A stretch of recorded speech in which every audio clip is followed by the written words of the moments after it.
Урматтуу эркек уялышың керек.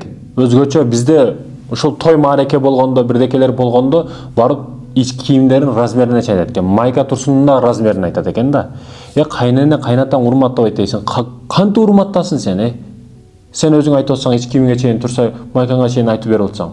Келиниң аркылуу өмүрлүк жолдошуңа айтасың, ал кайнене кайнатасына айтат, ошентип сага алып келип берет, ошентип тойдо мынтип гердейип отурат да, ошентип көкөрөгүн көтөрүп, мен күйөө боламын деп.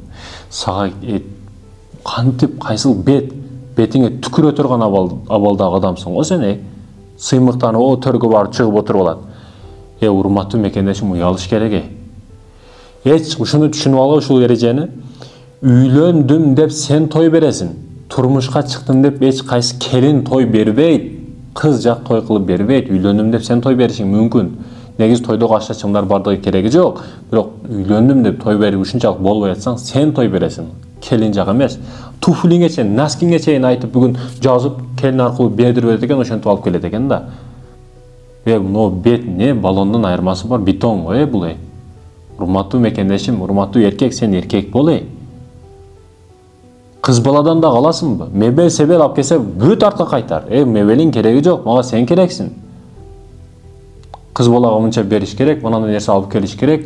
Андай мындай кыз баладан кыпкындай нерсе албай, бул уят, өтө уят нерсе. Позор го бул, Кантип кийин ошол киргениң сен мындай ойлонбойбу адамдар дейм да. Ушу үйүңө киргениңде бирөөнү буюму турат.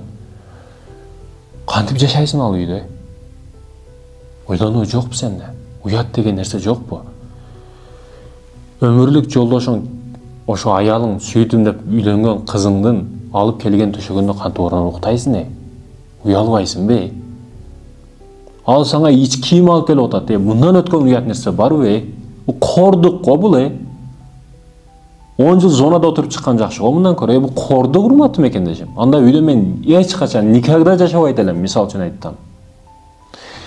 Эркек ар намысын жоготсо, уятың болбосо калаган нерсени кыла бер дейт да. Ар намыс жоголсо уятың кетет. Намысыңды сакта, урматтуу эркек. Эркек бол. Үйлөндүңбү? Кызды ал, анын буюм тыйымын, үй жайын, башкасын бүгүн аңдып жүргөндөр бар да. Ушул бай кыз экен, атасын өлсө байлыгы мага калат. Ушул дагы сөз бейми?